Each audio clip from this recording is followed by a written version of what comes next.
Amen. Amen.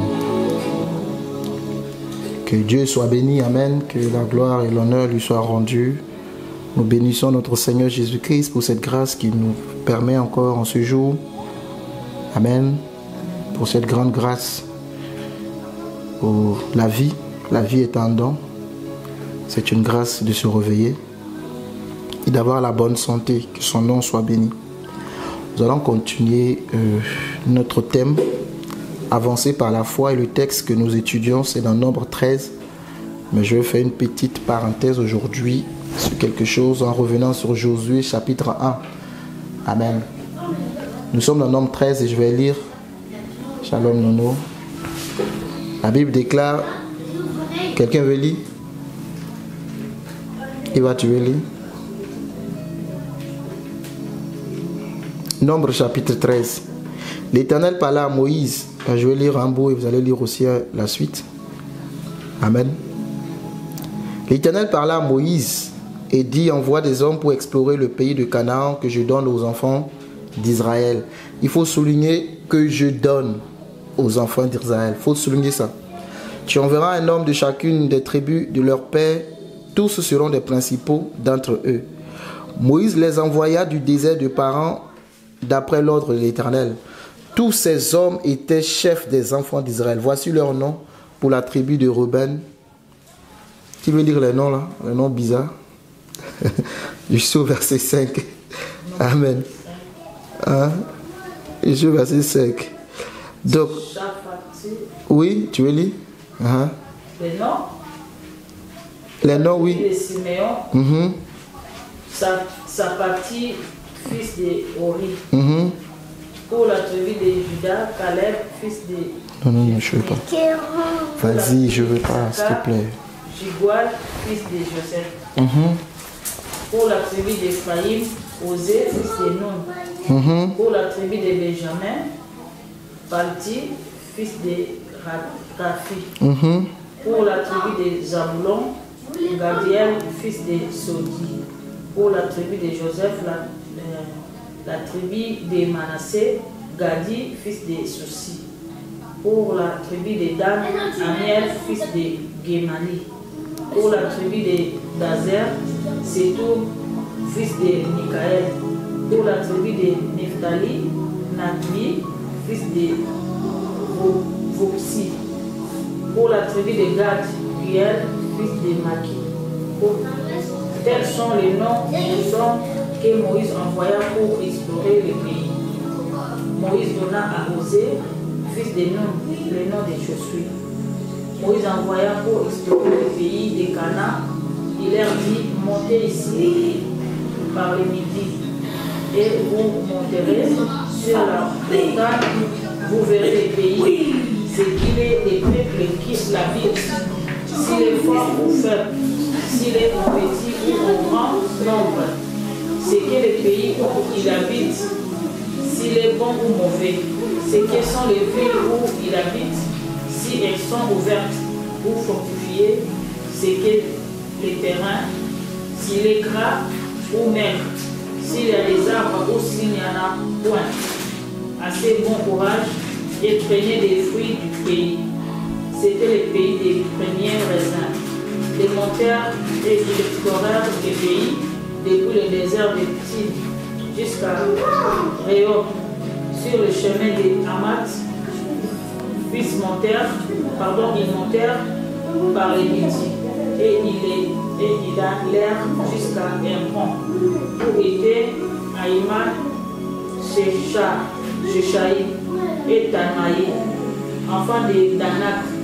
Hébron avait été bâti 7 ans avant Tsoan, en Égypte. Ils arrivèrent jusqu'à la vallée de Kod, où ils coupèrent une branche de vigne avec des grappes de raisin, qui portèrent à 2 au moyen d'une perche.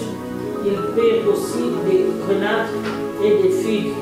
On donna à ces lieux les noms des vallées des Shkol, à cause de la grappe que les enfants d'Israël coupèrent. Ils firent le retour de l'exploration du pays au bout de 40 arrivés, ils se rendirent auprès de Moïse et d'Aaron et de toute l'assemblée des enfants d'Israël à Calais, dans le désert des Paran. Ils leur firent un rapport ainsi qu'à toute l'assemblée et ils leur montrèrent les fruits du pays. Voici ce qu'ils racontèrent à Moïse. Nous sommes allés dans le pays où il nous a envoyés. À la vérité, c'est un pays de poules. C'est un pays où coule le lait et le miel. Et voici les fruits. Mais le peuple qui habite ce pays est puissant. Les villages sont fortifiés très grands. Nous y avons même vu des enfants d'Anak. Les Amalécites habitent la contrée du Midi.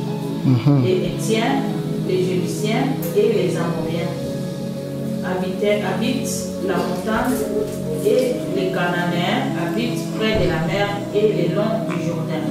Caleb fit taire le peuple qui murmurait contre Moïse. Il dit, montons, emparons-nous du pays. Nous y serons vainqueurs. Mais les hommes qui étaient allés avec lui dirent, nous ne pouvons pas monter contre ce peuple, car il est plus fort que nous. Et ils décrièrent devant les enfants d'Israël les pays qu'il avait explorés. Ils dirent, le pays que nous avons parcouru pour l'explorer est un pays qui dévore ses habitants. Tout ce que nous avons vu sont des hommes d'une haute taille. Et nous avons vu les géants, enfants d'Anak de la race des géants. Nous étions à nos yeux et aux leurs comme des sauterelles. Amen, merci. Nous étions à leurs yeux et... Amen.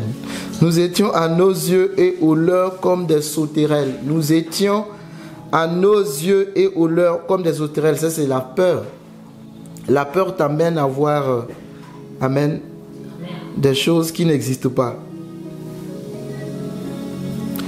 Je te dis de souligner au verset 1er, amen, l'Éternel parla à Moïse, envoie des hommes pour explorer le pays de Canaan que je donne aux enfants d'Israël. Le verset 2, pardon. Que je donne aux enfants d'Israël. Ensuite, il dit c'est 12 espions et chaque tribu devait donner une personne et c'était une personne principale, c'est-à-dire quelqu'un qui représentait la tribu. Et on a lu les noms, et les noms sont bizarres. Quand vous lisez la Bible, vous arrivez au niveau des noms, les noms sont bizarres, n'est-ce pas? Vous avez envie de sauter. Amen. Mais si tu as la recherche d'un enfant, il faut lire les noms. Amen. À force de lire les noms, le miracle finira par arriver. Quand tu arrives dans Matthieu, par exemple, on te dit engendra, engendra, engendra, ou dans Genèse, amen, où on parle de la postérité jusqu'à Noé, depuis Adam. Adam engendra Seth, Seth engendra, engendra, engendra. Ça crée la foi. La foi vient de ce qu'on entend et ce qu'on entend vient de la parole de Christ. Donc on voit ici que c'est Dieu qui envoie ces espions-là à travers Moïse pour explorer ce pays qu'il leur donne. Notons que ce pays Canaan a été déjà prophétisé dans Genèse.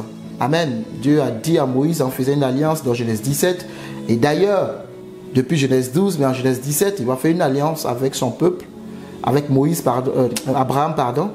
Et en Genèse 17, si je lis rapidement le verset 7 et 8, en Genèse 17, il a scellé cette chose-là, cette parole. Amen. Genèse 17. Il dit, j'établis mon alliance entre moi et toi et tes descendants après toi selon leur génération. Ça sera une alliance perpétuelle en vertu de laquelle je serai ton Dieu et celui de ta postérité après toi. Je te donnerai et à tes descendants après toi le pays que tu habites comme étranger, tout le pays de Canaan en possession perpétuelle, et je serai leur Dieu.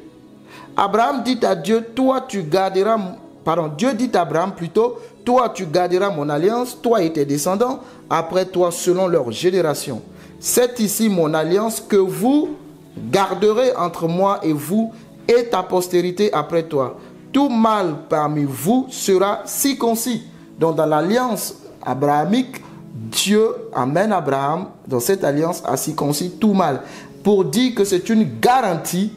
Amen. Quand on rentre dans l'alliance, ça veut dire que la chose, c'est une garantie que nous allons obtenir cette terre. C'était la promesse du Seigneur envers Abraham, pour lui et sa descendance. Et Abraham, plus tard, va s'en aller. Isaac va naître. Amen. Abraham va mourir. N'est-ce pas? Isaac, qui est le fils de la promesse, va arriver. Il aura aussi des enfants, Ésaü et Jacob. Et l'histoire va continuer avec Jacob. Jacob va se retrouver chez Laban, son oncle. Et à partir de là, il va faire les 12 tribus d'Israël. Et à un moment donné, il y a eu la famine. Amen. Et à l'époque, quand il y a la famine, on court vers l'Égypte. C'était la première puissance. Et donc, Jacob va se retrouver en Égypte parce que son fils Joseph était déjà comme esclave. Mais attention, Dieu l'avait béni de l'esclavage. Il est monté à la royauté. Amen. Et de la royauté, il était établi, amen, comme numéro 2 du palais. Il va faire venir toute sa famille au nombre de 70. Et après cette génération, tous ils vont mourir, va venir un nouveau roi. Et ce nouveau roi va commencer à assujettir le peuple d'Israël. Amen. Pendant 430 ans d'oppression, alors que Dieu avait dit en Genèse que 15, encore Abraham, que ça sera 400 ans. Mais le libérateur qui est Moïse n'était pas prêt, je pense, à mon humble avis. Amen. Parce qu'il va se retrouver dans le désert après avoir tué un Égyptien. Amen. Et donc un jour, Moïse, qui était devenu un berger, était en train de paître les brebis de son beau-père, Jéthro. Jéthro, c'est son beau-père. Et c'est là qu'il fait la rencontre de l'Éternel dans le buisson Adam dans Exode chapitre 3. Et Dieu lui dit que je t'ai choisi, Moïse, pour aller libérer mon peuple. Moïse va dire au Seigneur qu'il n'est pas capable. Dieu va dire non, tu en es capable, même si tu as la langue difficile. Ce qu'on peut comprendre ici, c'est que Dieu prend toujours des personnes qui, en apparence, ne sont pas capables, mais qui en réalité, Dieu les remplit et les dote de son pouvoir afin qu'ils deviennent des héros pour lui. Donc Moïse va finalement accepter cette mission et il va monter pour libérer le peuple. Et donc ici, dans Nombre 13, c'est Moïse qui envoie le peuple explorer. Là, ils sont dans le désert. Amen. Ils sont dans le désert, ils ne sont pas loin. Amen. Il y a le Jourdain qu'il faut traverser. Et la première ville qu'ils vont conquérir, c'est Jéricho.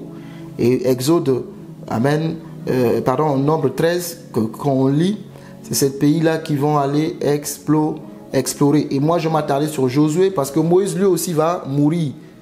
Quand ça arrive au bord du Jourdain, Dieu va dire à Moïse, monte et regarde le pays, en long, en large, parcours-le, mais toi, tu n'y entreras pas. Et Moïse, effectivement, va mourir. Et c'est maintenant, c'est juste un petit rappel. Amen, c'est là que je commence mon message avec Josué au chapitre 1. Amen. Et Josué chapitre 1 commence, Dieu vient parler à Josué en lui disant très clairement que Moïse, mon serviteur, est mort.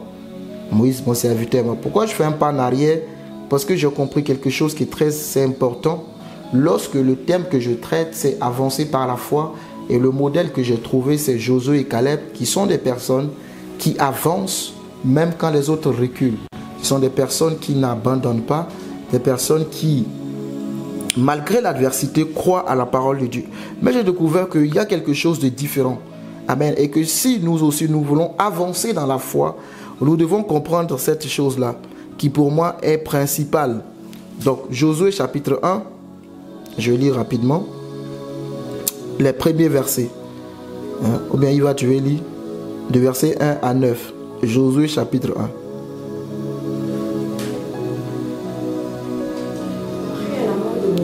1. Un peu plus fort s'il te plaît. Après la mort de Moïse, oui. Serviteur de l'Éternel, oui. L'Éternel dit à Josué, fils de Nun, serviteur de Moïse. Moïse, mon serviteur, est mort. Maintenant, lève-toi, passe ces Jourdain, oui. et tous ces peuples, pour entrer dans le pays que je donne aux enfants d'Israël. Tout lieu qui foulera la plante de votre pied, je vous les donne, comme je l'ai dit à Moïse. Vous aurez pour territoire depuis le désert et le Liban jusqu'au grand fleuve, le fleuve de l'Euphrate, tous les pays des Étiens, et jusqu'à la grande mer vers le soleil couchant. Nul ne tiendra devant toi. Tant que tu vivras, je serai avec toi, comme j'ai été avec Moïse. Je ne te laisserai point, je ne t'abandonnerai point. Amen. Continue. Fortifie-toi et prends courage. Fortifie-toi et prends courage, oui. Car c'est toi qui mettras ces peuples en possession du pays que j'ai juré à leur père de leur donner. Fortifie-toi seulement et aie bon courage, en agissant fidèlement selon toute la loi que Moïse, mon serviteur, t'a prescrite. Je t'en détourne ni à droite ni à gauche, afin de réussir dans tout ce que tu entreprendras. Que ces livres de la loi ne s'éloignent point de ta bouche. Médite-les jour et nuit, pour agir fidèlement selon tout ce qui est écrit. Car c'est alors que tu auras du succès dans tes entreprises, c'est alors que tu réussiras. Ne t'ai-je pas donné cet ordre? Cet ordre, fortifie-toi et prends courage. Ne t'effraie point et ne t'épouvante point. Car l'Éternel, ton Dieu, est avec toi dans tout ce que tu entreprendras. Amen. Et verset 10, Josué donna cet ordre aux officiers du peuple. 2 points, je m'arrête là. On va étudier un peu ce texte-là. Amen. On va comprendre quelque chose. Après la mort de Moïse, donc Moïse est mort, et c'est en ce moment que l'Éternel vient parler à Josué en disant, Josué, écoute, fils de Nun, serviteur de Moïse, écoute, mon serviteur Moïse est mort. Lève-toi, passe ce Jourdain. C'était dans une période très difficile pour Josué, parce qu'il venait de perdre son mentor, son leader, son père spirituel. Amen. Il a marché avec Moïse depuis l'Égypte. Alléluia. Et Moïse va rester là et Josué doit continuer. Et les paroles que Dieu va adresser à Josué sont très fortes. On va s'attarder un peu là-dessus. Parce que c'est très très important pour la suite de la marche vers la terre promise. Il dira à Josué, écoute, tout lieu que foulera, non, j'ai sauté le verset 2, je t'ai dit dans Nombre 13 de souligner le pays que je donne aux enfants d'Israël. Il va le répéter encore ici à Josué en disant, lève-toi, passe ce Jourdain. Donc ils étaient en face du Jourdain. Le Jourdain c'était un fleuve. C'était pas un fleuve aussi grand, amen, comparé au Nil ou à l'Euphrate. Le Jourdain c'était pas un fleuve aussi grand, mais c'était un fleuve dans lequel on pouvait trouver à l'époque, des animaux sauvages. Donc il y a un risque en fait de traverser le Jourdain. Amen. Les lions. Jérémie nous apprend qu'il y a les lions, mais je vais y arriver avec les références bibliques. Vous voyez un peu. Donc, si c'était proche, ils étaient à l'entrée, en face du Jourdain. Et donc Dieu dit à Josué, lève-toi, passe ce Jourdain. Amen. Pour entrer dans le pays que je donne. Il faut encore souligner ça. Que je donne. Il faut comprendre que c'est un don que je donne aux enfants d'Israël. Tout lieu que foulera la plante de votre pied, je vous le donne encore, comme je l'ai dit à Moïse. Vous serez pour territoire depuis le désert et le Liban jusqu'au fleuve, amen, fleuve de l'Euphrate. Comme je disais, comparé au Nil ou à l'Euphrate, le Nil du côté de l'Égypte, l'Euphrate du côté de la Mésopotamie. Il faut savoir que quand on parle de la Mésopotamie, de la Syrie ou encore de la Babylone, c'est les mêmes noms en fonction des différentes époques. C'est la même chose. C'était la puissance politique de l'époque. Amen. Donc, il dit, nul ne tiendra devant toi tant que tu vivras. Nul ne tiendra devant toi tant que tu vivras. Je serai avec toi comme j'ai été avec Moïse. Ça, c'est important, ça. Aussi longtemps que tu vivras devant moi, moi, Dieu, je serai avec toi comme j'étais avec Moïse. Et parce qu'il a marché avec Moïse, il a vu comment Dieu était avec Moïse. Amen. Mais j'ai l'impression que ce n'était pas encore suffisant pour Josué. On continue. Je serai avec toi comme j'ai été avec Moïse. Je ne te délaisserai point. Je ne t'abandonnerai point. Fortifie-toi et prends courage, car c'est toi qui mettras ce peuple en possession. Amen. Fortifie-toi et prends courage, car c'est toi qui mettras ce peuple en possession. Amen. Du pays que j'ai juré à leur père de leur donner. Que j'ai juré. C'est une garantie. Amen. Il faut que Josué se lève. Fortifie-toi et prends courage. Verset 7, il va encore le redire. Fortifie-toi seulement et aie bon courage en agissant fidèlement selon toute la loi que Moïse, mon serviteur, t'a prescrite. Ne t'en détourne ni à droite, ni à gauche. Donc on va tout droit. Amen. Ni à droite, ni à gauche, c'est tout droit. Si je ne peux pas tourner à gauche, ni à droite, c'est où? Tout droit. On continue.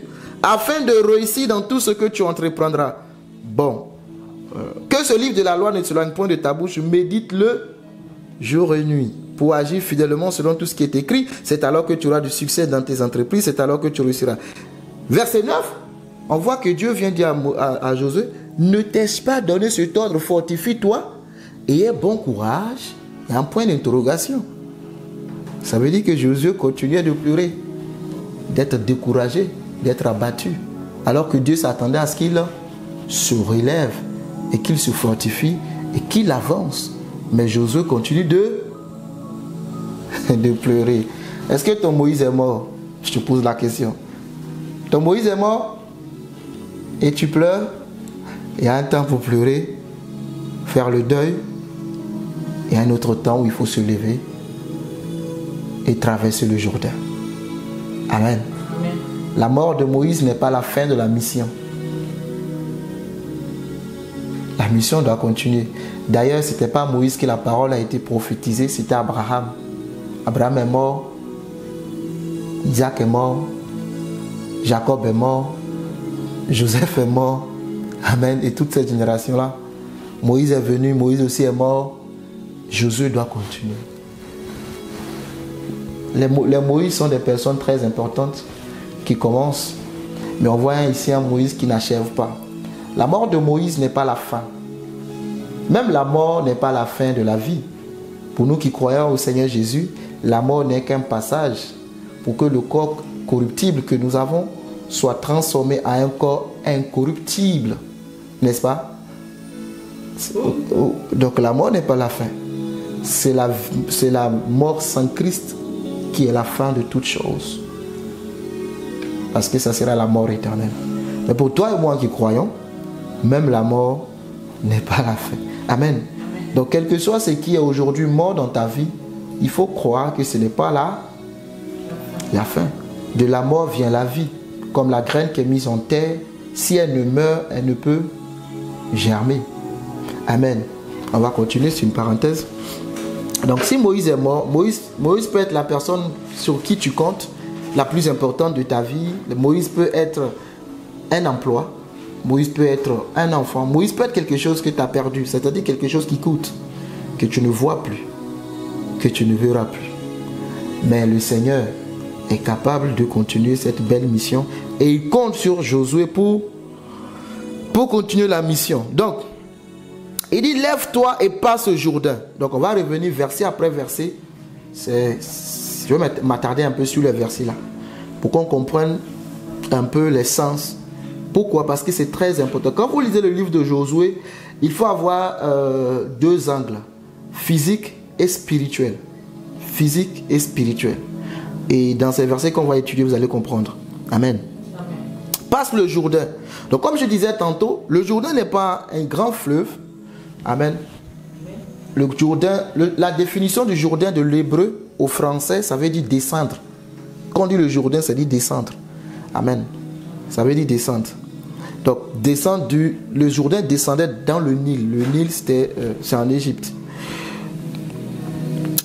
Et le Jourdain est mentionné une centaine de fois dans la Bible.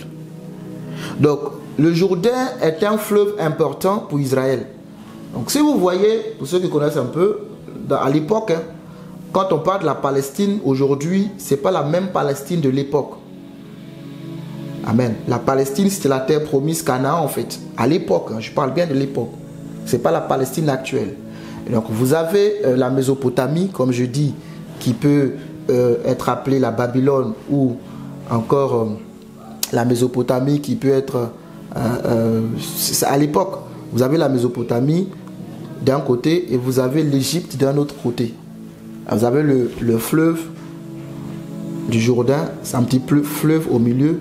Et Canaan, c'était l'ensemble des petits pays, si je peux le dire, des petits peuples en fait, qui va constituer. C'est pour ça que le peuple d'Israël va combattre. Quand vous voyez, ils vont combattre tous ces petits pays-là, toutes ces petites nations. Amen. C'est ça qui va constituer Canaan, qui est Palestine en fait. Mais qui n'a rien à voir avec la Palestine actuelle. Je fais la précision. Ça n'a rien à voir. Bon, ça c'est un peu d'histoire. Hein. Tu dis? Je dis répéter un peu parce que c'est... Je dis, la Palestine actuelle n'a rien à voir avec la Palestine de l'époque. Tu vois, quand ils quittent l'Égypte, l'Égypte c'est une grande puissance. Tu as la Babylone qui est appelée la Mésopotamie, qui est aussi une grande puissance.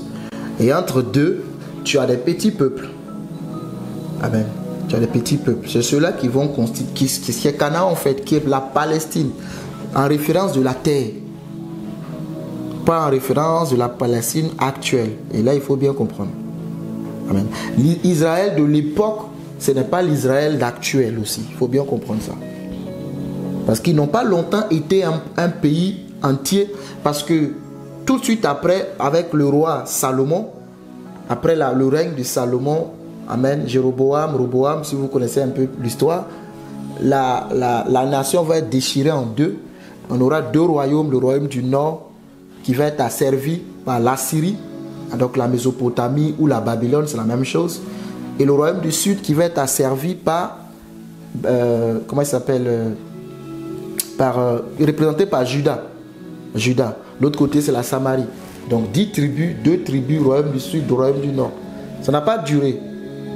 On a David, Saül, David, Salomon, tout de suite après, il y a eu division. Amen.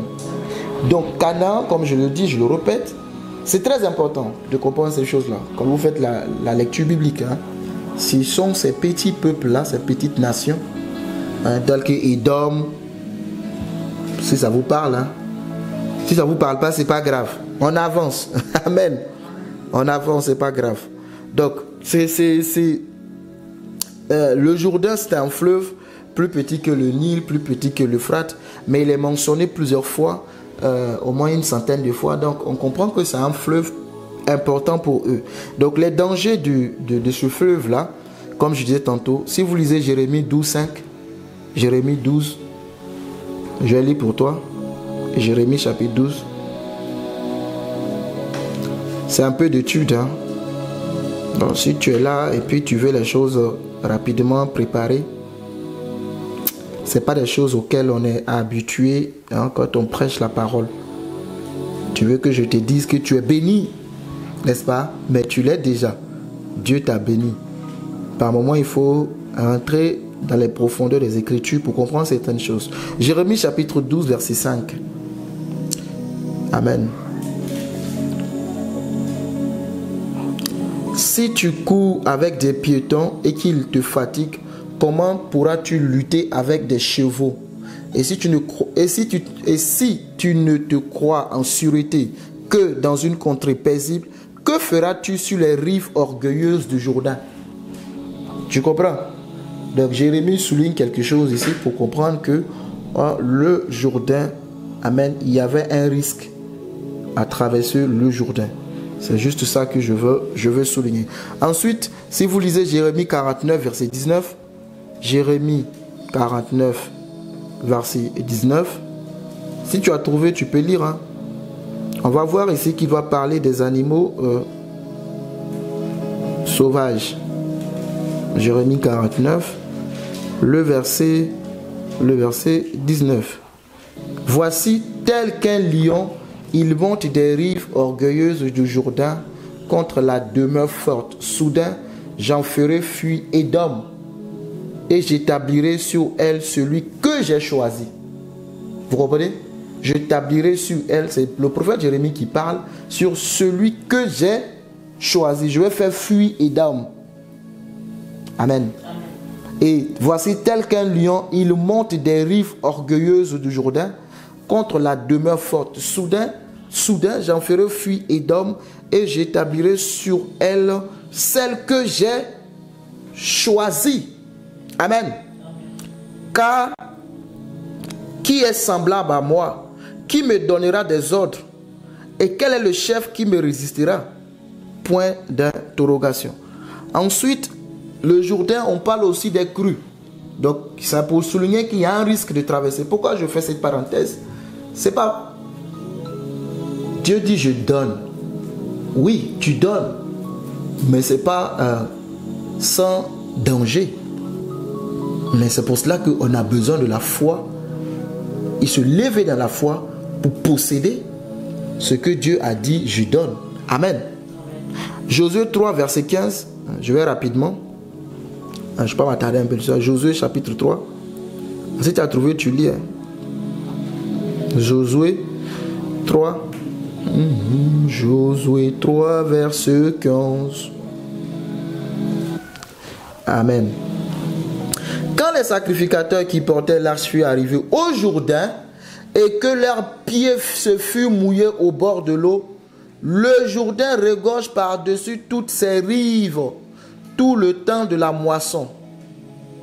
Les sacrificateurs commençaient à mettre les pieds dans le Jourdain. Amen.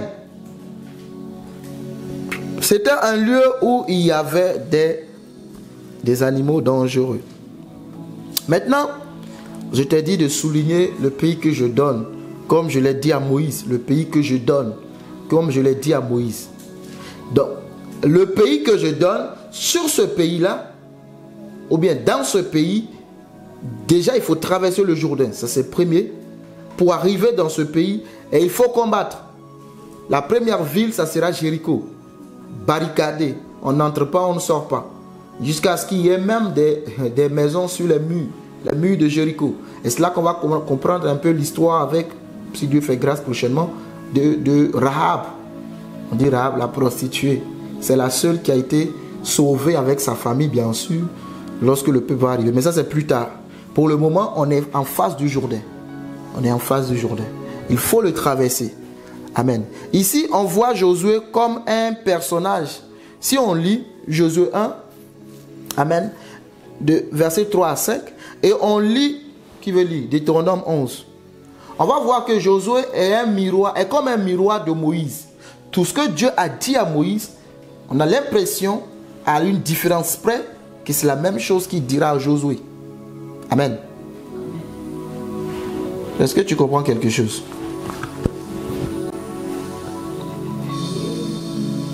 Oui. Oui. Je suis né de Dieu. Je suis victorieux.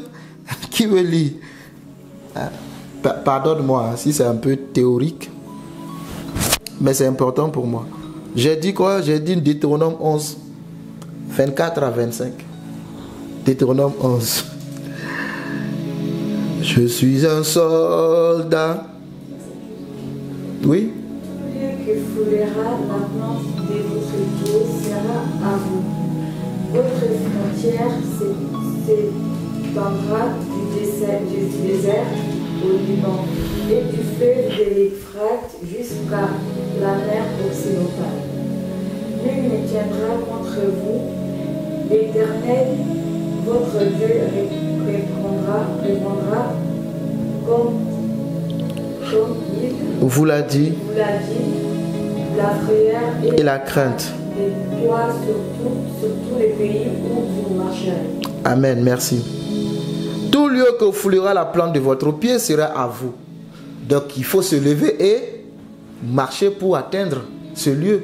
Tout lieu que foulera la plante. Amen. La balle est dans ton camp. Votre frontière sera du désert du Liban et du fleuve de l'Euphrate jusqu'à la mer occidentale. Nul ne tiendra contre vous.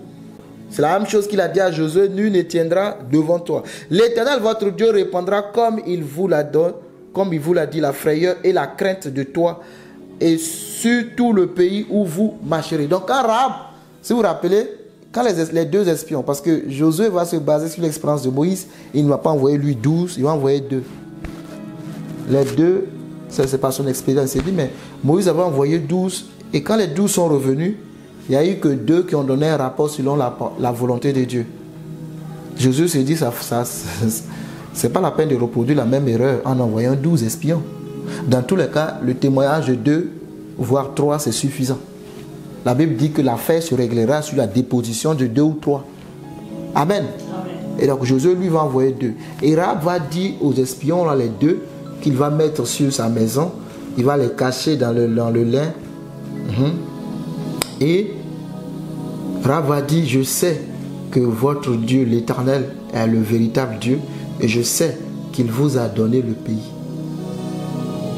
Parce que nous avons appris ce qu'il a fait en Égypte. Alors que toi-même, tu ne connais pas ton Dieu et que toi-même, tu as peur de l'adversaire, l'adversaire te dit que lui-même, il a peur aussi. Amen. Tu fuis l'adversaire qui lui aussi te fuit. Rahab a compris qui était ce Dieu. La terreur que suscitait, amen, ce peuple-là a fait qu'elle a dit, je suis convaincu que vous allez posséder ici. Mais rappelez-vous de moi. Ils vont lui dire de mettre un fil cramoisi sur sa maison qui sera un repère, c'est le sang. C'est un peu l'image du sang. En Égypte, il fallait mettre le sang sur le linteau des portes. Quand l'ange de la mort passait, ceux qui avaient le sang sur les portes étaient préservés et gardés. De la même manière que Rahab va être préservé et gardé par le fil cramoisi. Et de la même manière que ceux qui ont Jésus-Christ ont le sang de Christ, ne seront pas soumis au jugement de Dieu.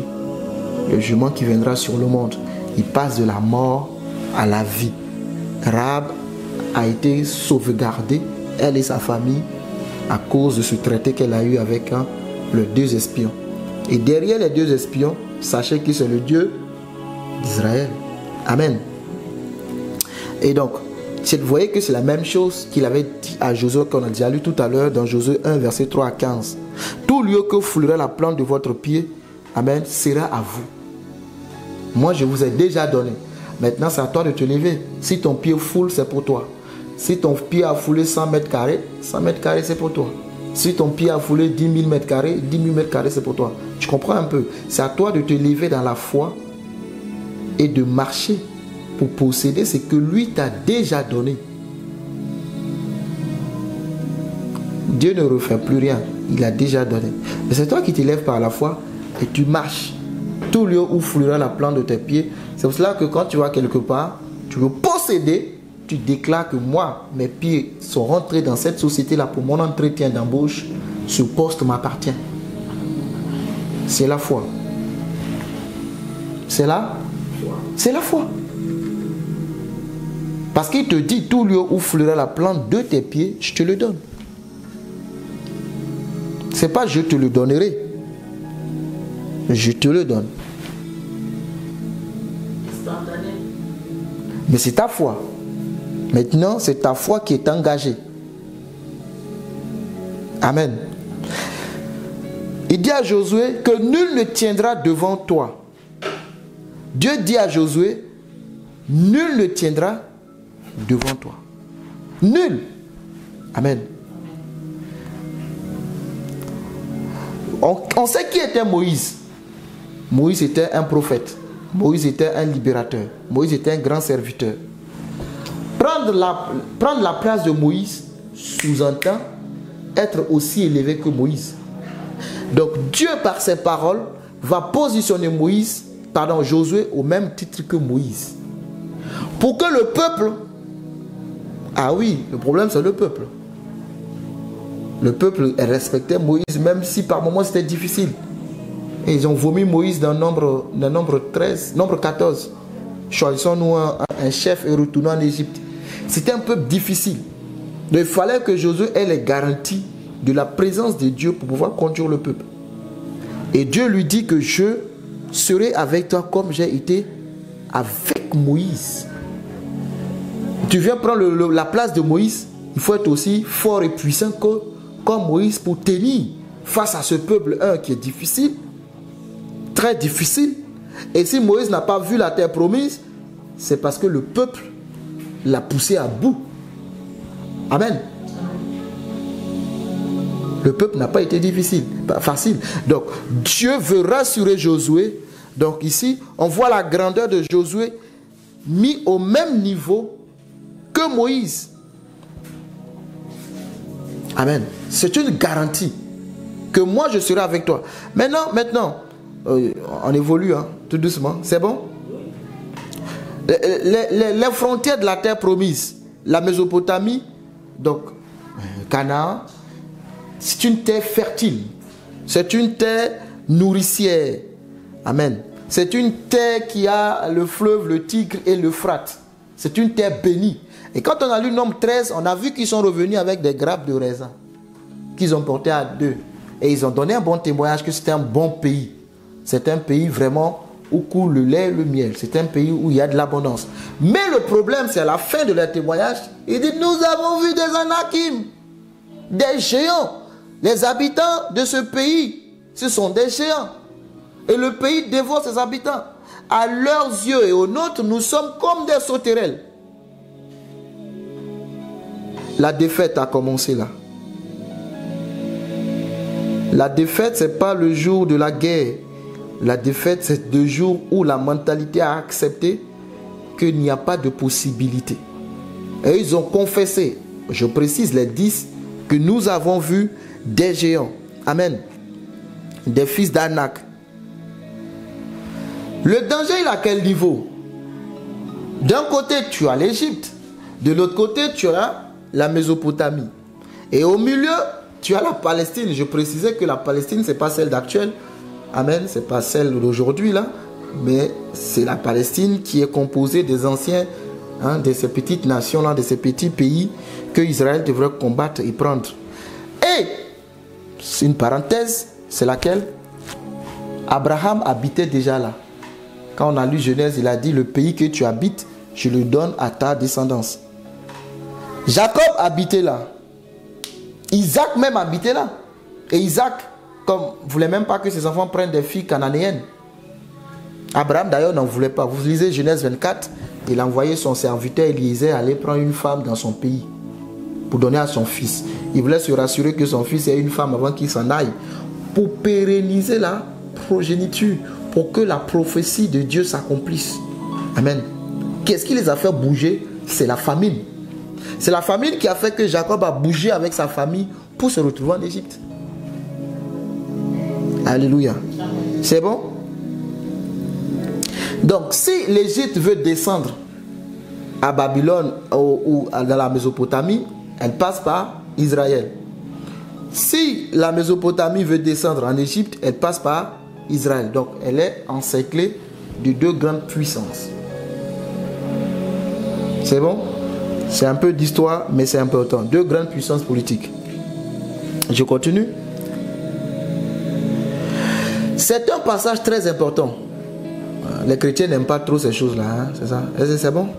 Oui, c'est bon. Pas trop. Quand c'est un peu trop. Mais c'est pas grave. Même si tu n'aimes pas, il faut accepter. Aujourd'hui, là, c'est les carottes et les légumes. Avec les haricots verts. Aujourd'hui, il n'y a pas sakasaka. Il n'y a pas feuille de manioc. Amen. Amen. Il n'y a pas le lait, il n'y a pas le miel. C'est pas grave. C'est pour la bonne santé.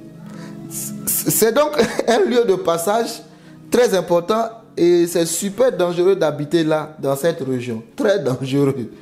Car les grandes puissances viennent faire la guerre. Et remarquons que la Palestine de l'époque va être sous l'emprise de ces puissances-là. Ils n'auront qu'indépendance, ils n'auront que de paix lorsque ces puissances sont affaiblies. Amen. Je continue. C'est un pays fertile, c'est un pays riche. C'est un pays important, mais on constate qu'il y a aussi un danger. Amen. La Palestine vient des Philistins. Vous savez ce qu'est les Philistins dans la Bible? C'était les ennemis d'Israël. Amen.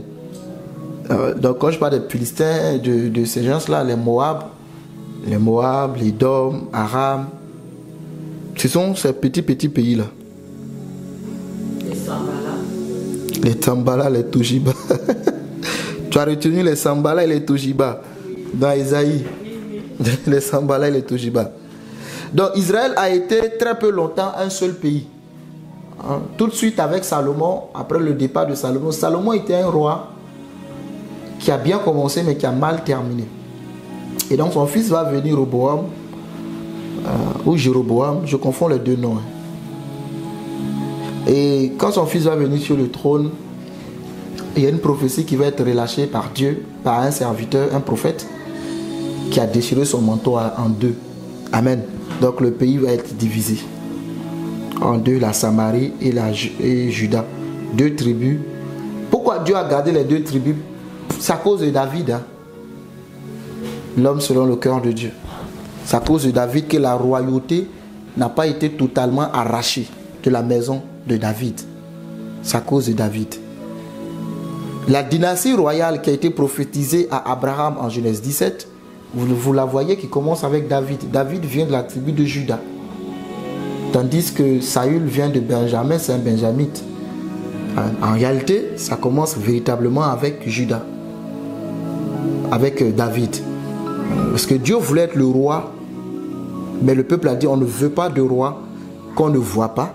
On veut un roi comme les autres nations, un roi qui nous domine. Et Samuel est allé apporter cette information à Dieu. Et Dieu a dit, écoute-les, hein, si vous le disiez. Écoute ce peuple parce que c'est pas aujourd'hui que ça a commencé. Depuis que je les ai sortis en Égypte, ils n'ont jamais voulu de moi.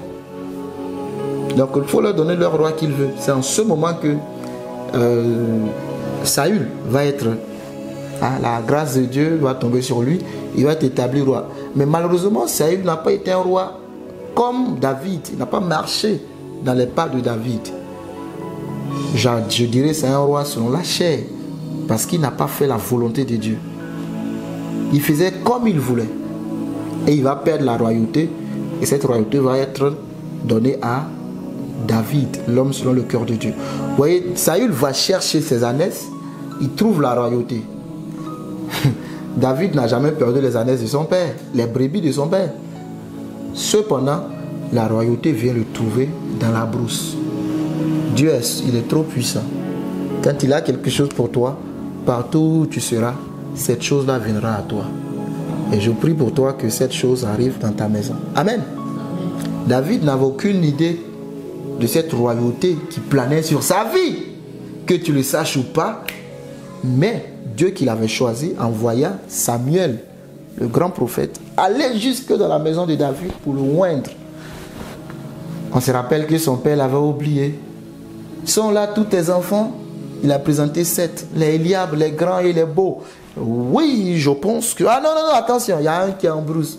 Samuel dit, il n'y aura pas de cérémonie si celui qui est en brousse ne vient pas. En fait, c'est lui qui m'a fait envoyer ici. Je ne suis pas venu là pour vous, je suis venu pour David. Quand tu es choisi par Dieu, toutes choses concourent au bien de ceux qui aiment Dieu, de ceux qui sont appelés selon son dessein. Toi, il faut... Vous savez ce que j'aime dans l'histoire de David? C'est un enfant qui est né hors mariage. Il le dit dans Psaume 51. Lorsqu'il confesse son adultère avec Bathsheba et qu'il tue son époux Uri. Il n'était pas trop la bienvenue, quoi. Et bizarrement, c'est lui qui est choisi pour être dans les champs. Aller derrière les brebis. Il est beau, les grands, ceux qui sont nés dans le mariage, ils sont dans l'armée. Mais malheureusement, ils ne peuvent rien face à Goliath. Et c'est encore David qui va quitter la brousse pour aller les délivrer de Goliath. C'est pas grave si les hommes t'ont mis de côté. Dieu ne t'a pas mis à côté. Amen. Ce n'est pas grave si les hommes t'ont mis à côté. Même dans la famille de David, il n'était pas la bienvenue. Bon, c'est une parenthèse. Je ne sais pas comment tu te vois Les hommes ont abandonné, oublié. Mais je me dis toujours, est-ce que Dieu lui m'a oublié? C'est ce qui est intéressant, ce qu'il va dire à Josué. Je ne t'abandonnerai pas. Je ne te délaisserai point. Amen.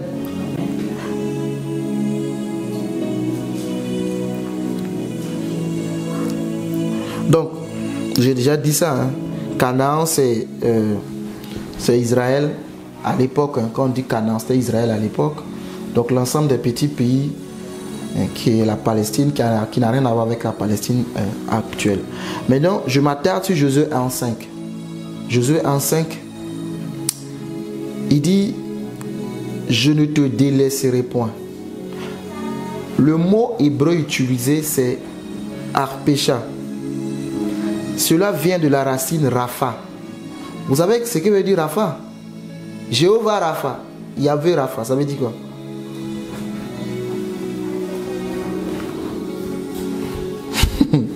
Yahvé Rapha veut dire quoi?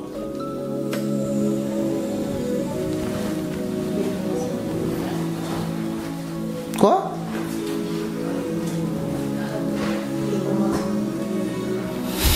Bon. Yahvé Rapha, l'Éternel qui guérit. Amen. Mais ici, Rapha prend le sens de courage. Amen. Perdre courage, flancher en fait. Dans le sens où quand on est épuisé, voilà. Quand on est épuisé, on veut abandonner, flancher, se décourager, se retourner. Amen. Rapha veut dire guérir. Donc c'est pour cela qu'il y avait Rapha, le Dieu qui guérit. L'Éternel qui guérit. L'Éternel qui guérit, c'est Jéhovah Rapha. Oh, qu'est-ce qui se passe? Mon ordi s'est éteint.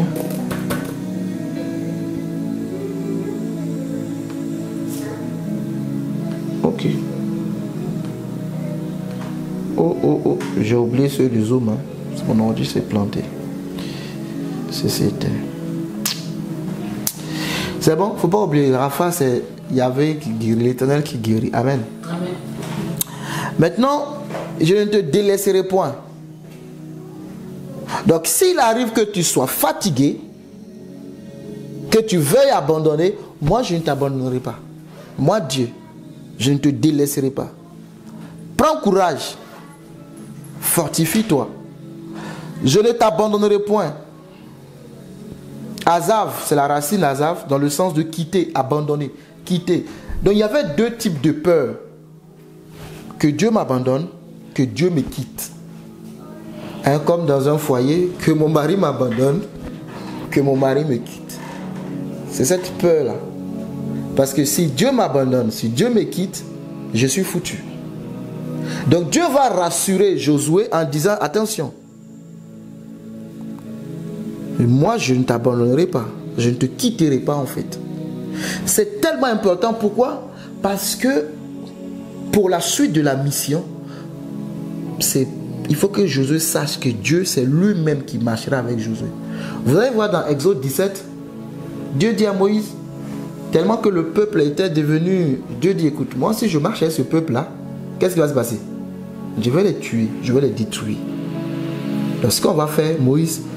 Il faut partir avec le peuple et puis j'enverrai un ange. Lisez dans Exode 17, si je ne trompe pas. Et Moïse va dire, Dieu, moi, partir avec le peuple et toi, tu envoies un ange, je ne bougerai pas. Ne nous fais point partie si tu ne viens pas à nous. Moïse a compris quelque chose. Que la réussite de sa mission dépend de la présence de Dieu dans la mission. Mais je pourrais dire comme Moïse si c'était moi, mais un ange vient. N'est-ce pas? Si l'ange de Dieu vient, c'est bon. C'est même pas l'ange de l'Éternel, parce que l'ange de l'Éternel, c'est Dieu lui-même. Mais ce n'est pas l'ange de l'Éternel. Il dit un ange. Quand vous lisez les Écritures, faites attention. Quand c'est l'ange de l'Éternel, c'est Dieu lui-même. C'est Dieu dans sa dimension d'ange. Hein, Jésus-Christ, par exemple. Ça peut être Jésus. Vous voyez ça avec Abraham, lorsqu'il était assis devant sa tente en plein midi, 3 hommes, ensuite l'ange de l'Éternel, l'Éternel Dieu. Vous voyez ça avec Agar lorsqu'il est dans le désert. Bref, il y a plusieurs passages qui soulignent ce que je suis en train de dire. Oui. Mais Moïse dit, un ange va venir, un ange marcher avec nous. Un ange. Or, c'est quoi la définition d'un ange? Un ange, c'est un envoyé. C'est un serviteur. L'ange ne fait rien de lui-même. Vous comprenez? L'ange n'agit que lorsque Dieu l'envoie. Entre marcher l'ange et marcher Dieu, je préfère lequel? Moïse dit, en tout cas moi, c'est toi qui viens. Amen. C'est ce qu'il faut chercher. La présence de Dieu pour réussir la chose. Cette présence que Dieu est en train de garantir à Josué. Je ne t'abandonnerai point. Je ne te délaisserai point. Je serai avec toi comme j'ai été avec Moïse. Tu comprends? J'ai marché avec Moïse. J'ai été avec Moïse. Même quand je lui ai dit d'aller avec un ange, Moïse a dit non, non, non, non, attention. Je ne veux pas d'un ange. Je veux toi, ta personne. C'est comme une femme mariée, on envoie toujours le chauffeur et le bouquet de fleurs. C'est toujours le chauffeur. C'est qui? C'est le chauffeur. Je suis venu donner le cadeau. Mais jamais le mari ne vient lui-même. À un moment donné, qu'est-ce que tu vas dire? C'est le chauffeur que tu as épousé. Une bonne femme elle va dire, mais attends, c'est quoi ce mariage-là? Où on ne voit jamais le mari. C'est toujours le chauffeur, c'est toujours les envoyés. Amen. Toi-même, tu ne vas pas accepter ça. N'est-ce pas? Tu vas vouloir la présence de ton époux, ce qui est tout à fait normal. Que les envoyés, que les serviteurs. Tu vas beau la déposer dans la maison, la plus belle, avec tout ce qu'il faut. Et à un moment donné, elle va réclamer la présence de son époux. Il est où? Il est où, de toute façon? Ah, il arrive, mais il n'arrive jamais. Ah non. Oui. Il réclame la présence de Dieu. C'est la présence de Dieu qui va faire réussir. Amen. Le fait que Dieu souligne ça, en fait, est très important. Parce que ça va bannir la peur d'être abandonné. C'est pas pour rien, il dit, c'est où il dit ça? Je ne t'abandonnerai point, je ne te laisserai point. Une mère abandonne son enfant. Un père peut abandonner. Mais moi, l'Éternel, je ne t'abandonnerai pas. Je ne t'oublierai pas. Je serai avec toi. C'est dans quel verset? Aide-moi. Si une mère abandonne son enfant, moi, l'Éternel, je ne t'oublierai pas. C'est une garantie de sa présence. Et c'est cette même garantie qu'il donne à Josué pour que Josué se lève pour avancer. Il rassure. C'est la même chose lorsque Jésus dit à ses disciples, allez faire de toutes les nations des disciples baptisés au nom du Père, du Fils et de blablabla. Il dit, je serai avec vous jusqu'à la fin du monde. Il ne faut pas aller dans la mission si Dieu n'a pas garanti sa présence. Je serai avec vous jusqu'à la fin du monde. Amen. Après avoir rassuré Josué, qui ne va pas le quitter ni de le délaisser, il dit à Josué, prends courage.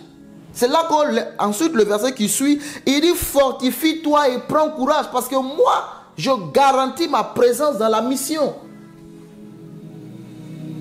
C'est à toi maintenant de te fortifier et prendre courage. Fortifie-toi et prends courage ici. C'est comme le leitmotiv central de cette délicate transition, Amen, entre Moïse et Josué.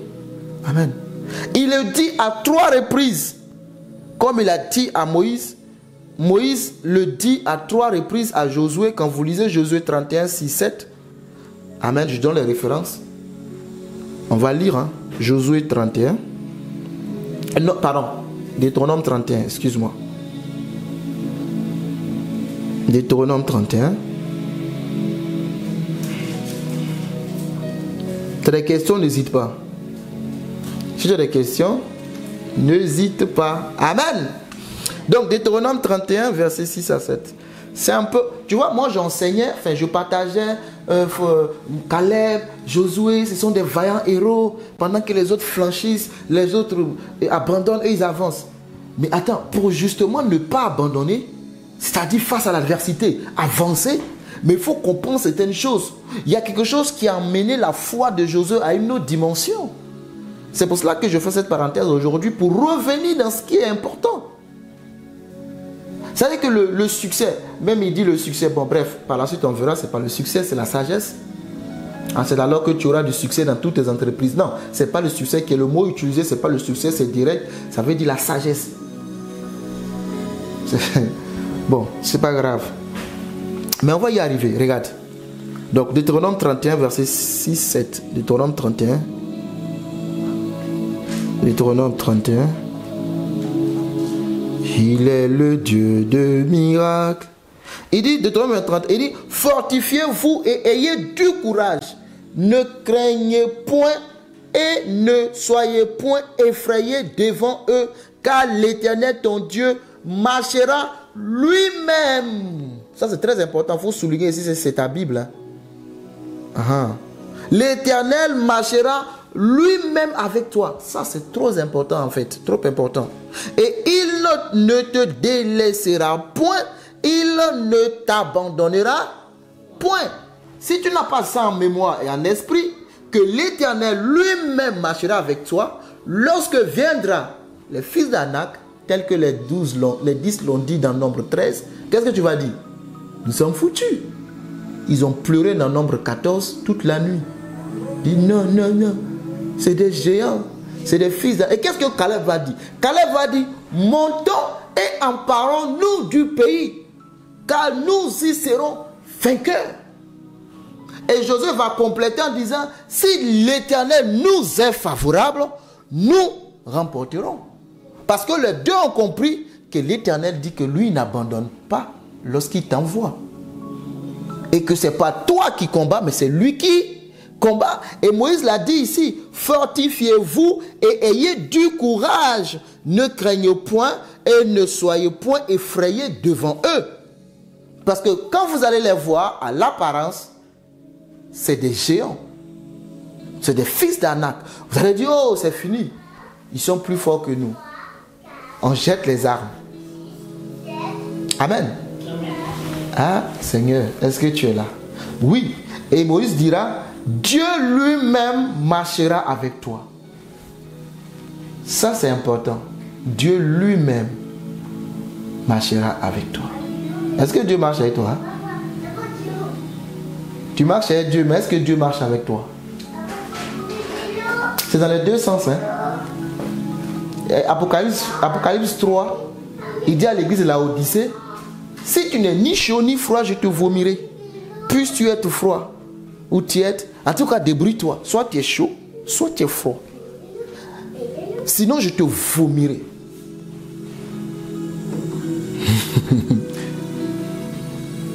Dieu marche-t-il avec toi? Elia, Elia, Elia, Elia.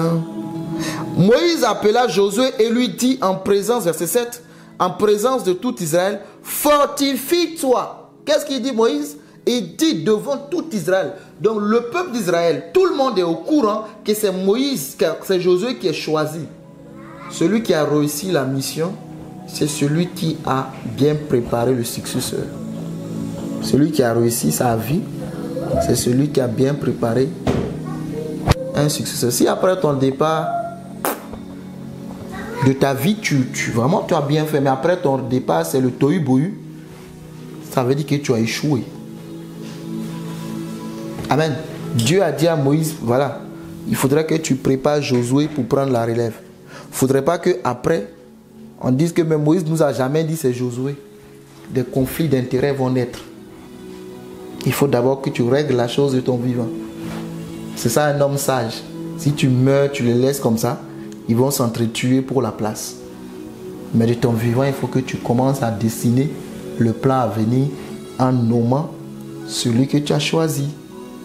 Donc devant tout Israël, Moïse appela Josué et lui dit en présence de tout Israël, fortifie-toi et prends courage, car tu entreras avec ce peuple dans le pays que l'Éternel a juré à leur père de leur donner. C'est toi qui les en mettras en possession.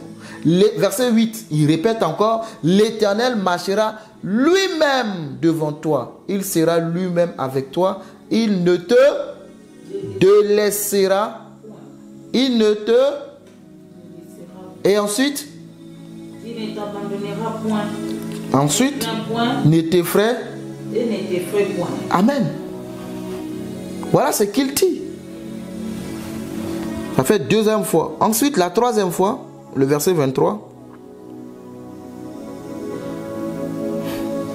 L'Éternel donna ses ordres à Josué, fils de Nun. Il dit, qu'est-ce qu'il a dit? Fortifie-toi et prends courage. Car c'est toi qui feras entrer les enfants d'Israël dans le pays que j'ai juré de leur donner, et je serai moi-même avec toi. Amen. L'Éternel donna ses ordres à Josué, fils de Nun. Fortifie-toi. Ça, c'est Dieu qui parle. Et prends courage, car c'est toi qui feras entrer les enfants d'Israël dans le pays que j'ai juré de leur donner, et je serai moi-même avec toi. Amen. Je vais marcher avec toi. Je serai avec toi. Et à plusieurs reprises, à 4 fois, si vous lisez le chapitre 1 de Josué, 4 fois, il va dire à Josué, je serai avec toi. Fortifie-toi. Hein? On a presque fini. On va continuer prochainement. Fortifie-toi renvoie à des forces physiques, des forces militaires, des forces physiques comme je l'ai dit. C'est ça, fortifie-toi. Fortifie-toi renvoie à des forces. Quand il dit fortifie-toi là, c'est d'abord physiquement. Arrête de pleurer. Reprends des forces. Fortifie-toi. Amen. Ah, fortifie-toi. Azak, le mot hébreu, ça renvoie à des forces physiques. Vous savez que l'hébreu, un mot peut donner plusieurs définitions, plusieurs sens. Donc le traducteur, on dit que ça c'est un trait, parce que le traducteur traduit en fonction de sa compréhension. Amen. Donc je cours souvent dans l'original. Le mot renvoie à des forces physiques. Tu as besoin de forces physiques. Il dit à Josué, fortifie-toi. Moi, je te donnais ma parole que je serai avec toi. Maintenant, c'est à toi de te lever au Josué. Mais si tu continues de pleurer, rien ne se passera. Et ensuite, il dit, prends courage, fortifie-toi et prends courage. Prendre courage, ça, c'est la motivation spirituelle et émotionnelle. C'est de l'intérieur. Fortifie-toi, c'est de l'extérieur, c'est des forces physiques. Mais prends courage, c'est de l'intérieur. Le mot renvoie à ça. Le mot utilisé, c'est emad. Ça renvoie à des forces de l'intérieur. Donc, c'est des forces spirituelles. Donc, la réussite, lui, Ségon a traduit la réussite. En fait, c'est la sagesse. Il y a 2 éléments clés. Il te faut spirituellement être fort et physiquement fort. C'est comme ça que tu obtiens la sagesse qui est appelée la réussite. C'est pas mauvais. Il ne faut pas seulement être physiquement fort et spirituellement faible. Il faut pas aussi être seulement spirituellement fort et physiquement faible. C'est pour ça que l'apôtre Jean va parler dans 1 Jean 5, je ne sais plus, dans l'épître, quelque part là-bas. Il dit, fortifie, dans 3 Jean. Hein, c'est dans 3 Jean 1, verset 2. Il faut nous lire ça, tu vas voir. Dans 3 Jean. Attends, je vais lire ça rapidement. Dans 3 Jean 1, verset 2. C'est pas 1 Jean, c'est 3 Jean. 3 Jean 1, verset 2. Il parle à Gaius, verset 1. L'ancien à Gaius, le bien-aimé que j'aime dans la vérité. Bien-aimé, verset 2. Je souhaite que tu prospères à tous égards et sois en bonne santé, comme prospère l'état de ton âme. Tu comprends? Je reprends. Bien-aimé, je souhaite que tu prospères à tous égards et sois en bonne santé physique, comme prospère l'état de ton âme spirituelle. Est-ce que tu vois l'âme? C'est les choses de l'intérieur. Mais que tu prospères à tous égards, physique, donc c'est physique. Donc les autres, à tous égards, les autres verront, les autres constateront. Amen. Que tu prospères à tous égards, physique, comme prospère l'état de ton âme. Donc tu vois que l'intérieur vers l'extérieur. Amen. C'est de l'intérieur vers l'extérieur. Donc, c'est psychologiquement, spirituellement, émotionnellement, tu n'es pas fort. Il y a des conquêtes que tu ne pourras pas faire. Il y a des batailles que tu ne pourras pas remporter. Et la bataille du diable, c'est de l'intérieur que ça part. C'est dans les pensées. Si tu n'es pas fort ou forte de l'intérieur, tu ne pourras pas vaincre. Ça part de l'intérieur vers l'extérieur. Amen. Donc Josué, fortifie-toi. Prends courage. C'est dans les deux dimensions. Aussi de l'intérieur comme de l'extérieur. Et vous allez voir que leurs deux, les témoignages de Josué et Caleb, dans Nombre 13 et 14, vous allez voir que eux, ils ont regardé l'intérieur qui Dieu leur a dit, moi je vous donne. Ce qui a fait qu'ils ont dominé dans la pensée sur les fils d'Anak en disant que nous y serons vainqueurs. Amen. Et cette force de l'intérieur a prévalu dans la vie de Caleb. Caleb avait 85 ans. Mais Caleb va dire à Josué vers la fin que j'ai 85 ans mais j'ai la vigueur de mes 40 ans. Je souhaite que tu prospères, bien-aimé, que tu sois en bonne santé comme prospère l'état de ton âme. Donc Caleb va dire à Josué, de la même manière qu'à l'intérieur je suis fort, c'est comme ça que de l'extérieur, parce que la parole guérit les autres, je suis aussi fort pour monter. Il avait 85 ans. J'aime Caleb parce qu'il vit ici la dimension de l'aigle. Il se renouvelle.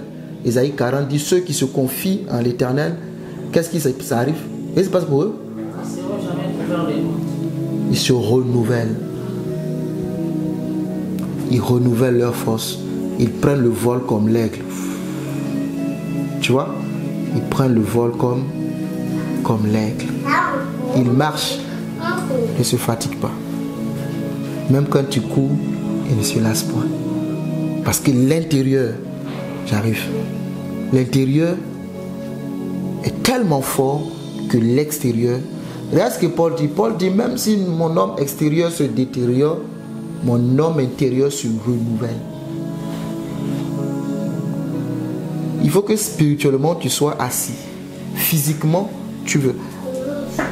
Quand l'âme est en bonne santé, le corps est en bonne santé.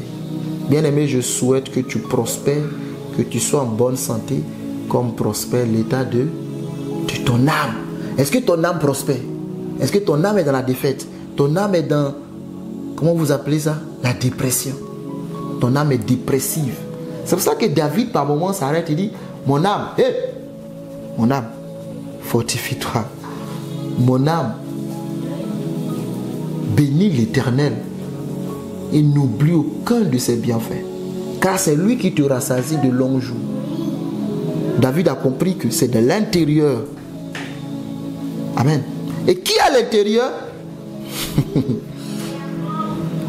Avec Dieu, ce n'est pas de l'extérieur. C'est d'abord de l'intérieur. Amen. Si tu regardes l'extérieur, tu vas crier la défaite comme ces gens-là. Donc, je vais m'arrêter par ce point-là.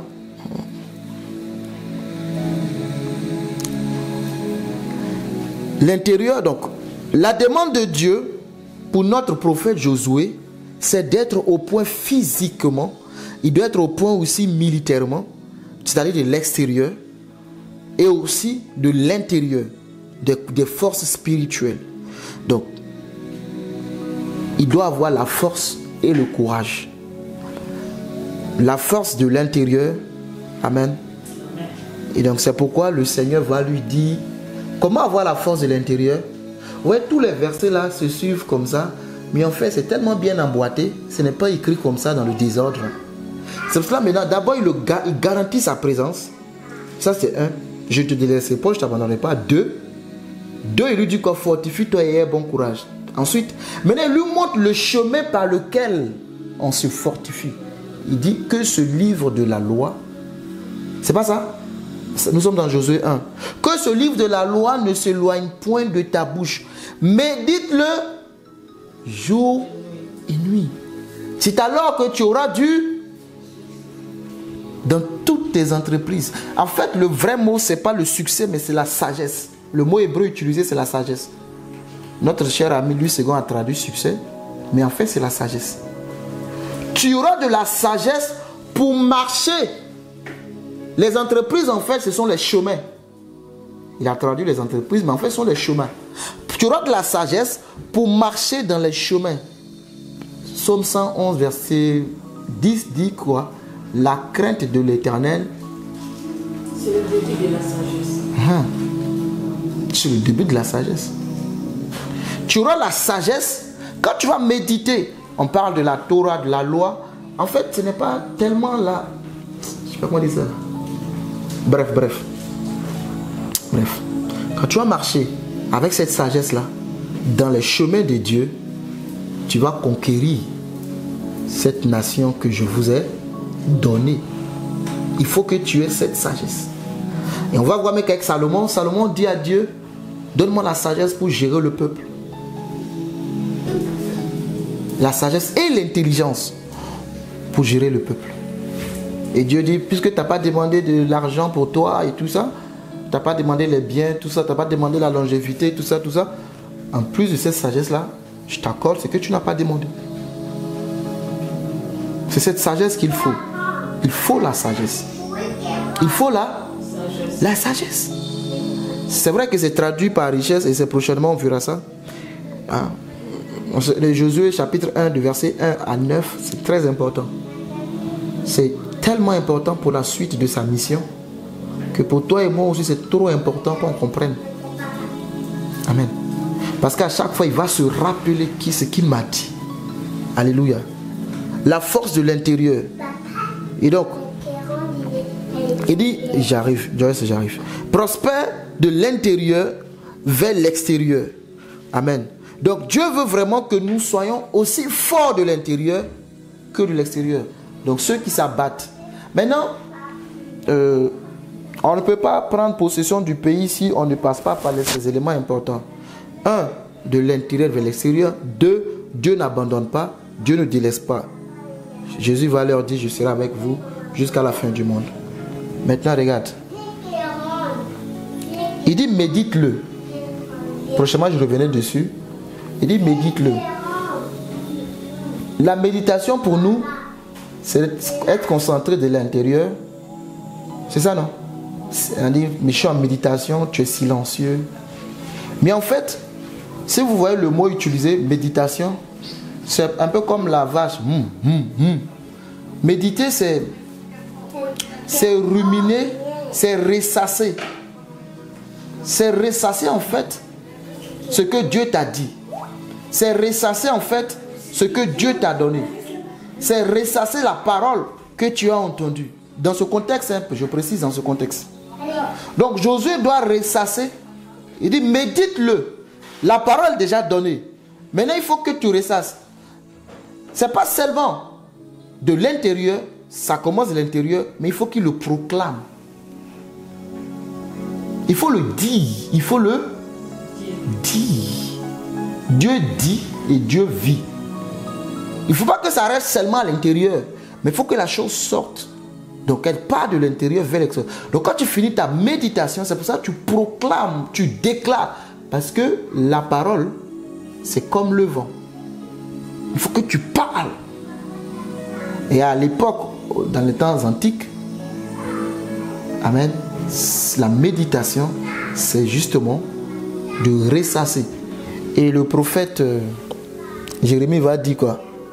Je préfère ressasser dans mon cœur que les bontés de l'Éternel ne sont pas épuisées. Ses compassions ne sont pas à leur terme. Elles se renouvellent chaque matin. Oh, grande est ta fidélité. Vous voyez, je préfère ruminer, rappeler, amen, à moi cette bonté. Et je le confesse et je le déclare. Celui qui croit dans son cœur parvient à la justice, au salut. Non, à la justice, pardon. C'est Paul qui parle, à la justice. Mais celui qui confesse de sa bouche parvient au salut. Celui qui croit dans son cœur, il est juste. Mais pour le salut, il faut qu'il le déclare. Le salut, c'est la délivrance. C'est la vie. Que Dieu te bénisse abondamment. Est-ce que tu as des questions? Je m'arrête là. Il est l'heure. Je t'ai embrouillé? Ou bien c'est clair? Je ne sais pas trop embrouillé. Je le loue avec mes mains. Question? Il y a deux cas. Soit tu n'as rien compris, donc tu n'as pas de question, ou soit tu as tout compris. C'est bien, surtout à la fin, là où tu as dit qu'il a fait. Parce que nous,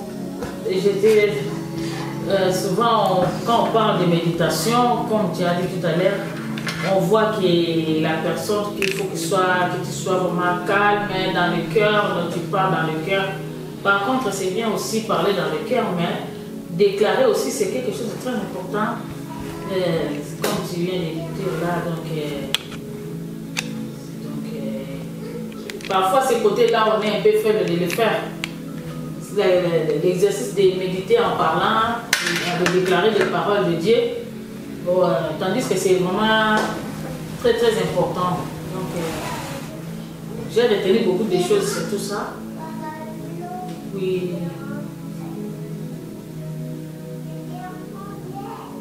Amen. Le mot dépression que tu as dit, c'est un mot qu'on utilise souvent, surtout ici dans la vie quotidienne. Il y a beaucoup de gens qui ont des dépressions là. Donc, c'est la marque des... Exactement, la dépression, même Jérémie, quand vous lisez un peu, vous voyez un peu Jérémie, a l'impression d'être dans une forme de dépression. Amen. Et Jérémie, il était moqué, la raillerie du peuple, l'abandon. D'ailleurs, il ne voulait pas de cette mission au départ. Il dit qu'il était un enfant. Il avait 17 ans et Dieu lui dit que ne dis pas que tu es un enfant. Parce que je te connaissais avant que tu ne sois formé dans le sein de ta mère. Donc, ce n'est pas aujourd'hui que Dieu nous connaît. L'homme est esprit. Amen. L'enveloppe, c'est un temps marqué par Dieu. Donc, il le forme et il descend sur terre. Oui, j'arrive. J'ai compris. Oui, on va faire ABC, j'ai compris. Donc, Jérémie, vous voyez, il est dans ce tourment-là et qu'il n'y a personne. Mais vous voyez, dans sa méditation, il dit, je préfère me rappeler. C'est ça, fortifie-toi et prends courage. Comme j'ai expliqué. Ça a une dimension physique, ça a une dimension spirituelle. Je préfère me rappeler que les bontés de l'Éternel ne sont pas épuisées. Qui lui a rappelé ça? Personne. C'est lui-même qui se rappelle que hier, Dieu a été bon pour moi. Donc aujourd'hui encore, Dieu sera. C'est un grand prophète. Personne ne l'écoutait. Vous voyez? Il ne se laisse pas abattre jusqu'à la fin. Donc, on peut rentrer dans cette forme d'inquiétude et de dépression, mais on peut aussi en sortir. Par la manière dont on gère, parce que tout est dedans. Amen. Ceux qui finissent, qui n'arrivent pas à s'en sortir finalement, qui s'adonnent au suicide, ils ont perdu la bataille de l'intérieur. La voix à l'intérieur te dit, c'est fini. T'en vaut pas la peine. T'es nul. T'as échoué. Tu comprends? Tu as vu les géants qui sont en face de toi, tu penses que tu peux remporter cette guerre? C'est des fils d'Anak, c'est des gens comme Goliath. Mais qu'est-ce que Goliath fait? Il se dit quoi? De l'intérieur, j'ai quelqu'un avec moi. C'est qui? L'Éternel. C'est parce que Goliath dit, tu viens contre moi avec la lance, le javelot, avec l'épée. Mais moi, je viens contre toi au nom de l'Éternel des armées. Il a appris ça où? Il a appris à se fortifier dans la brousse avec les brebis. Il a dit à Saül, quand j'étais dans la brousse et que le lion venait prendre la brebis, j'arrache la brebis de la gueule du lion. Est-ce que tu peux arracher une brebis de la gueule du lion? C'est normal ça? Est-ce que c'est normal? Quand l'ours venait, je cassais la patte de l'ours. Ça c'est normal ça? Un homme, c'est normal? Sans arme. Le lion arrive. Il va. Le lion arrive. Sauf qui peut. Amen. Sauf qui peut. dans notre contexte, ça représente des forteresses. Dans notre contexte, le lion, hein, l'ours, amen. Ça représente des forteresses, ça représente des entités, ça représente des pensées. Les pensées sont des forteresses. C'est pour ça que l'apôtre Paul va dire que nous renversons toute pensée qui s'élève contre et tout raisonnement. Nous renversons. Ah, on renverse quoi? Il dit nous renversons toute pensée, nous renversons tout raisonnement qui s'élève comme des murs de Jéricho contre la connaissance de Christ. Nous les renversons. Donc les murailles doivent se renverser. Quand le diable dit il est écrit, tu dois pouvoir répliquer il est aussi écrit. C'est pour ça qu'il dit à Josué médite le livre. Amen. Amen. Luc chapitre 4. Il est écrit, ordonne au Pierre, si tu es fils de Dieu, il est écrit. Il dit à Jésus, ordonne. Josué, c'est Jésus. C'est la même chose. Josué, Jésus, c'est la même chose. Yeshua. Amen, c'est la même chose. C'est le même nom. Hein? Sauveur, l'Éternel, mon salut. Amen. Mais Jésus réplique à Satan, il est aussi écrit que l'homme ne vivra pas seulement de pain. Donc c'est dans la pensée que ça se passe. Tu ne vas pas y arriver. Non, c'est faux. Dieu, j'y arriverai parce qu'il m'a dit, je ne te délaisserai point, je ne t'abandonnerai point. Je serai avec toi comme j'ai été avec Moïse. Donc quand tu marches, tu te rappelles de ça. Et c'est ça que tu rumines en toi en fait. C'est ça que tu ressasses. Je suis né de Dieu, je suis victorieux, je suis né pour avancer. Mais il y a des fois où tout autour de toi te dit c'est fini. Il faut abdiguer, il faut abandonner, il faut lâcher prise. Tu ne vas pas t'en sortir. Mais tu puises la force au fond de toi. C'est ce que tu fais. Tu puises la force au fond de toi. Et tu confesses. Tu déclares. Tu dis la chose. Tu dis la chose. Il faut la dire. Chaque matin, il faut dire la chose. À force de dire la chose, tu verras ce que tu dis. Tu dis la chose. Dieu n'a pas seulement pensé dans la tête. Non. Dieu est Dieu. Mais regardez la création. Genèse 1. Puisque tout ce que nous avons vient d'une pensée. Tout part d'une pensée. Un téléphone, c'est une pensée. Un stylo, c'est une pensée. Je veux dire, c'est une idée. Mais Dieu dit. Donc Dieu pense et Dieu dit. Amen. Amen. Jésus va utiliser le principe. Et finalement, il va remporter la guerre face au diable. Et à la fin, le diable se retira cherchant une occasion favorable. Mais le même diable qui était avec Ève, Dieu a-t-il réellement dit de vous les femmes, Dieu a dit de ne même pas toucher. Dieu a dit de ne pas manger, de ne même pas toucher. Il dit quoi? Dieu a dit ça? Dieu sait que le jour où vous en mangerez, vous serez comme en connaissant le bien et le... Il dit, ah bon, ok.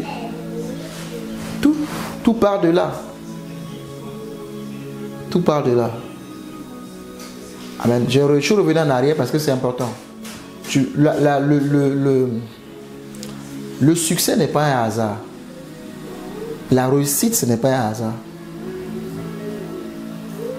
Même si tu as gagné au loto, que tu ne sais pas comment gérer, tu vas redevenir très pauvre. C'est bon.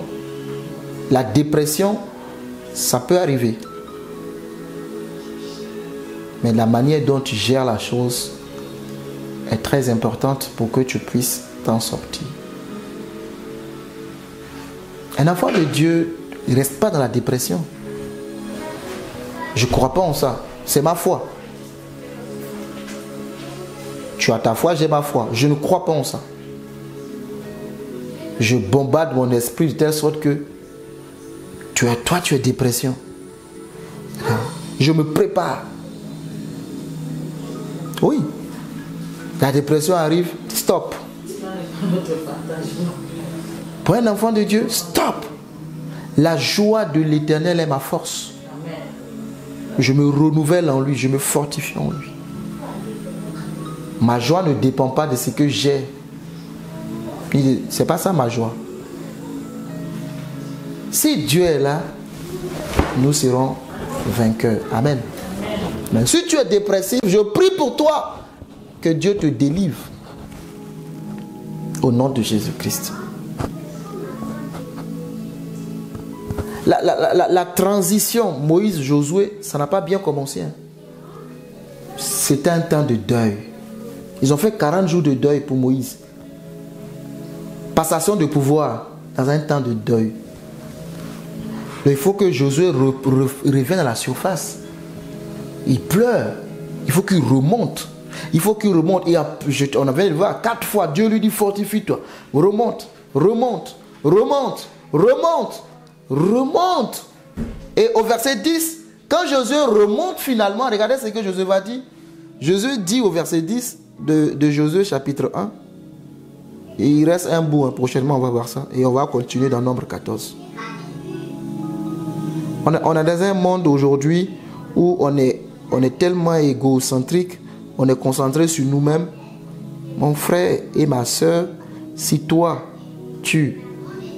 on ne te fortifie pas de l'intérieur, personne ne viendra à ton secours. Chacun s'assoit et Dieu le pousse. C'est pas ça? Chacun s'assoit et Dieu le pousse. C'est dans ça qu'on est. Vous voyez que le verset 9, il dit, ne t'ai-je pas donné cet ordre? C'est un ordre hein, de se fortifier. Josué a compris quand il remonte à la surface. Verset 10, Josué donna cet ordre aux officiers du peuple. Josué, tu vois là, il revit. Et maintenant, c'est lui qui donne les ordres. Comme Dieu lui a donné l'ordre, c'est lui maintenant qui donne l'ordre aux officiers du peuple. Il dit, parcourez le camp et voici ce que vous commanderez au peuple. Préparez-vous des provisions, car dans 3 jours, vous passerez ce Jourdain. Ce Jourdain que j'ai décrit comme n'étant pas facile, le Jourdain ne se traverse que par la foi. Ce n'est pas la mer Rouge.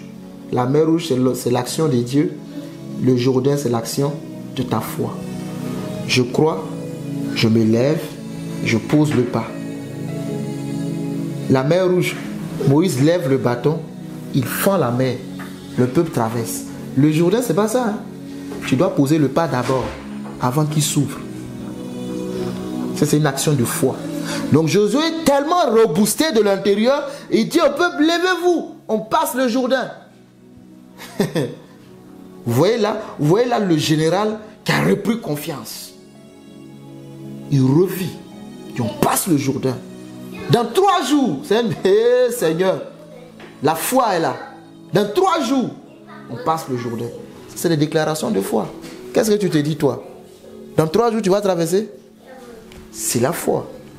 Préparer des provisions. On lève le camp. On bouge. Je prie que tu puisses bouger aussi au nom de Jésus. Ce qui t'a mis à terre face au Jourdain, que Dieu te permet de te relever pour continuer. Amen. Amen. Que Dieu te permet de te relever et tu continues par la foi. Prie, dis Seigneur, j'avancerai. Quand on a la foi, on ne recule pas. On avance. Amen. On ne recule pas, on avance. Je passerai le Jourdain. Le Jourdain, c'est une difficulté. En plus d'avoir perdu Moïse, il faut passer le Jourdain. Il faut plus que de la présence de Dieu. Et Dieu a garanti sa présence. Amen. Josué, dès lors, vous allez voir qu'il est devenu vainqueur. Il est vainqueur jusqu'à la fin de ses jours. Il a compris ça. Alléluia. Seigneur, nous te bénissons et te rendons gloire. Je prie pour quelqu'un qui entend le son de ma voix. Que Dieu fasse de toi un vainqueur comme Josué. Tu as perdu Moïse et tu pleures.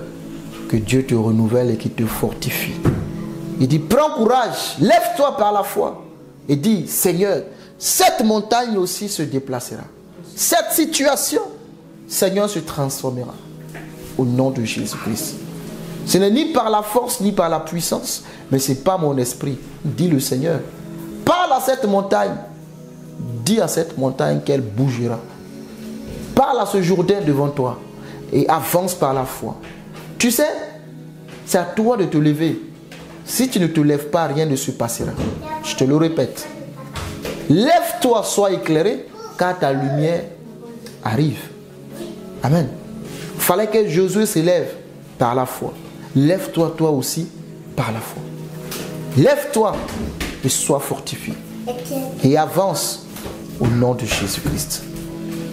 Amen.